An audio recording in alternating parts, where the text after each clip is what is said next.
No a tá podľa anglických meteorológov pomaly isto zmizne. Takže jar už bude za chvíľku len akýsi astronomický pojem, hej? Skrátka, globálne oteplovanie zapríčiňuje, že sú zimy o niečo teplejšie. Prepáč, nehovorím trochu rýchlo? Nie. Veď to vidíš, že túto zimu nebola tráva pod snehom poriadne ani týždeň.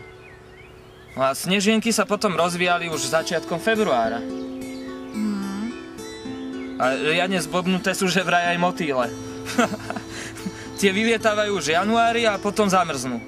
A niektorí vtáci si zase stavajú hniezda o 3 týždne skôr ako pred pár rokmi. Tuto pozor, prejdi si na druhú stranu. Ďakujem. Za chvíľku tu normálne môžeme pestovať citróny a pomaranče.